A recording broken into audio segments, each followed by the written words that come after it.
Bismillahirrahmanirrahim. Assalamualaikum warahmatullahi wabarakatuh.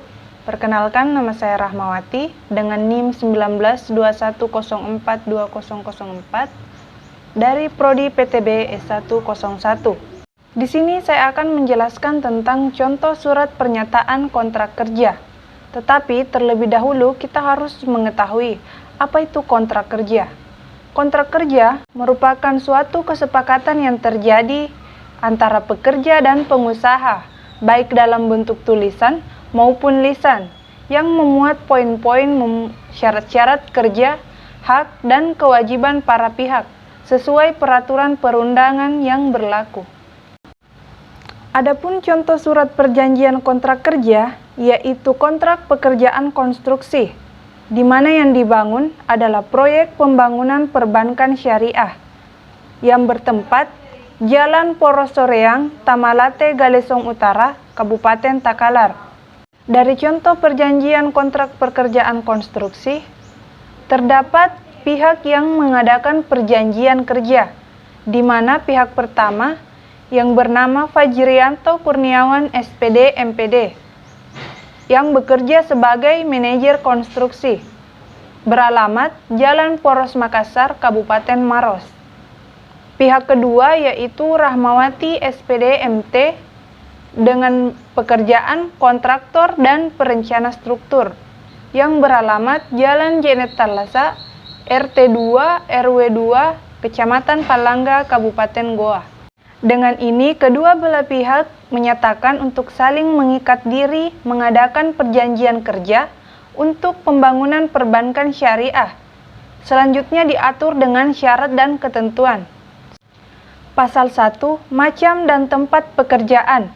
Pihak pertama memberikan tugas pada pihak kedua untuk melaksanakan proyek pembangunan perbankan syariah yang berlokasi di Jalan Porosoreang, Tamalate, Galesong Utara, Kabupaten Takalar, dengan sebaik-baiknya sesuai dengan spesifikasi teknis dan gambar terlampir yang telah disetujui oleh kedua belah pihak. Pasal 2, yaitu waktu pelaksanaan pekerjaan. Pekerjaan seperti yang tersebut dalam pasal 1 dan harus diselesaikan dalam waktu maksimal 180 hari kerja. Pasal 3, yaitu pelaksanaan pekerjaan. Pertama, pihak kedua harus memulai melaksanakan pekerjaan sesuai tanggal yang ditetapkan bersama dan tidak dibenarkan melakukan penyimpangan atau pelanggaran terhadap ketentuan-ketentuan yang sudah ditetapkan bersama. 2. Pihak kedua harus bekerja berdasarkan data-data yang lengkap dan tidak diperkenankan memutuskan sendiri perkara-perkara yang ada di luar gambar kerja dan rancangan anggaran biaya. 3. Pihak pertama harus memberikan detail spesifikasi material bangunan yang dianggap perlu apabila belum tertera di gambar kerja maupun rencana anggaran biaya. Pasal 4, yaitu biaya pelaksanaan. Biaya pelaksanaan pekerjaan untuk proyek pembangunan perbankan syariah tersebut adalah sebesar Rp562.500.000. Harga borongan tersebut sudah mencakup bahan material upah pekerja, keuntungan kontraktor, dan tidak termasuk pajak-pajak serta biaya perizinan. Pasal 5, yaitu prosedur penagihan dan pembayaran. Prosedur pembayaran pihak pertama pada pihak kedua sesuai dalam pasal 4 akan dilakukan secara bertahap sesuai 6 termin yang disepakati bersama. Yang pertama, termin 1, dibayarkan sebagai uang muka saat penandatanganan kontrak, yaitu sebesar 20% dari nilai pelaksanaan, yaitu Rp112.500.000.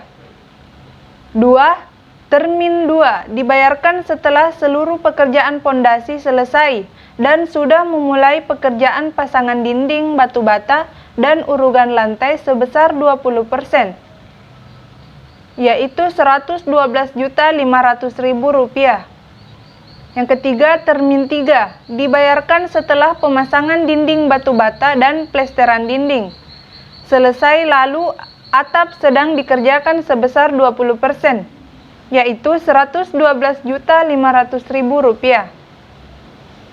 4.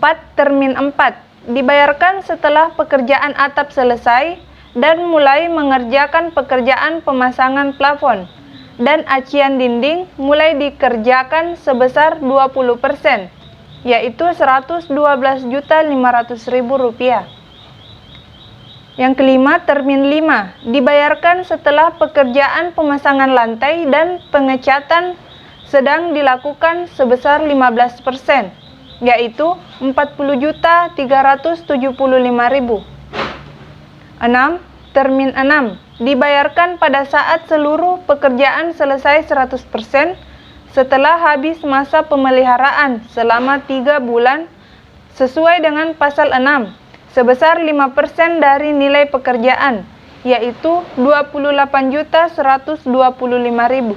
Pasal 6 yaitu masa pemeliharaan. Yang pertama, untuk setiap pekerjaan ditentukan selama 3 bulan sejak berita acara serah terima pekerjaan ditandatangani. 2. Pada saat berakhirnya masa pemeliharaan tersebut, kedua belah pihak akan menandatangani berita acara serah terima yang kedua dan dianggap sebagai secara serah terima pekerjaan yang terakhir. Yang ketiga, serah terima pekerjaan dilakukan oleh pihak pertama dan pihak kedua. Pasal 7 yaitu pekerjaan tambah kurang. Pertama, jika di kemudian hari dalam proses pelaksanaan konstruksi terdapat pekerjaan tambah dan pekerjaan kurang akibat perubahan spesifikasi material bangunan atau gambar kerja, maka hal tersebut akan diatur dalam andendum tersendiri. 2. Setiap pekerjaan tambah atau kurang harus melalui dan dari pihak pertama. 3. Pekerjaan tambah atau kurang yang melalui pihak kedua akibat masalah teknis harus diberitahukan pada pihak pertama.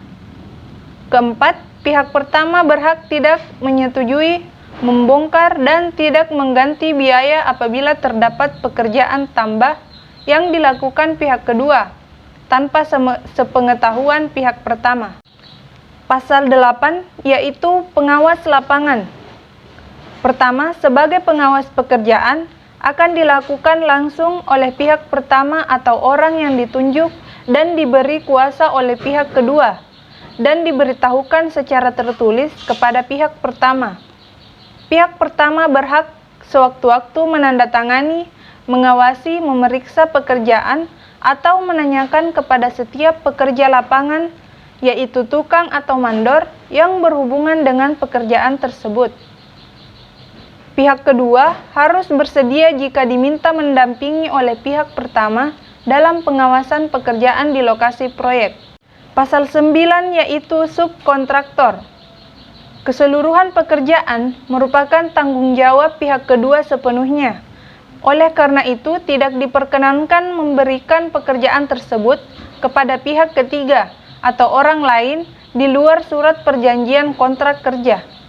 Pasal 10 yaitu force majeure, yaitu berbagai keadaan yang mengganggu kelancaran pelaksanaan proyek, misalnya bencana alam, kebijaksanaan pemerintahan di bidang moneter, atau kenaikan harga BBM, dan peperangan atau huru-hara yang mengakibatkan proyek tidak bisa dilanjutkan. Yang kedua, pihak kedua harus memberitahukan kepada pihak pertama tentang gangguan yang dimaksud. Yang ketiga, jika terjadi force majeure, pihak kedua harus memberikan itikat baik mengenai kelanjutan proyek. Dalam keadaan yang tersebut, dalam pasal 1, maka kedua belah pihak bisa bermusyawarah untuk kesepakatan dalam memutuskan keberlanjutan proyek. Pasal 11 yaitu sanksi-sanksi, di mana apabila pihak kedua tidak sanggup memenuhi kesepakatan yang tercantum pada pasal 2, yaitu waktu pelaksanaan melebihi waktu yang disepakati bersama selama 180 hari, maka pihak pertama berhak mengklaim 1% dari nilai kontrak untuk setiap hari keterlambatan. Kedua, keterlambatan pelaksanaan proyek dapat ditolerir apabila terjadi force majeure sesuai pasal 10 ayat 1. 3. Apabila kualitas pekerjaan yang dilaksanakan pihak kedua tidak sesuai dengan spesifikasi gambar kerja dan RAB, maka pihak pertama berhak menunda pembayaran termin sampai kesepakatan lebih lanjut atau berhak memutuskan secara sepihak surat perjanjian kontrak kerja. 4. Apabila pihak pertama lalai atau terlambat membayar termin kepada pihak kedua atas pekerjaan yang sesuai prosedur yang benar, maka pihak kedua berhak secara sepihak menghentikan jalannya proyek dengan sepengetahuan pihak pertama. 5.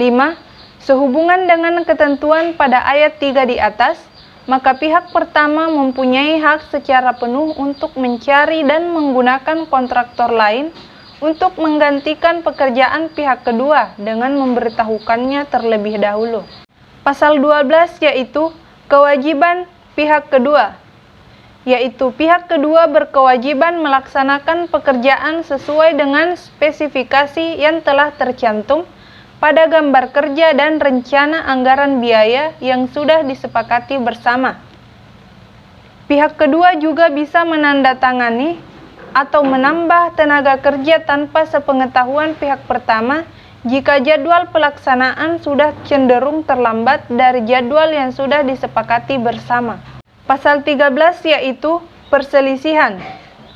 Jika dalam menjalankan surat perjanjian kontrak kerja ini terdapat perselisihan atau perbedaan pendapat, maka kedua belah pihak akan menempuh jalan musyawarah mufakat. Apabila tidak tercapai, maka dapat dilimpahkan ke instansi yang berwenang. Itulah tadi penjelasan dari saya tentang surat perjanjian kontrak kerja, yaitu proyek pembangunan perbankan syariah di Jalan Poros Soreang, Tamalate, Galesung Utara, Kabupaten Takalar, Sulawesi Selatan. Kurang dan lebihnya mohon dimaafkan. Wassalamualaikum warahmatullahi wabarakatuh.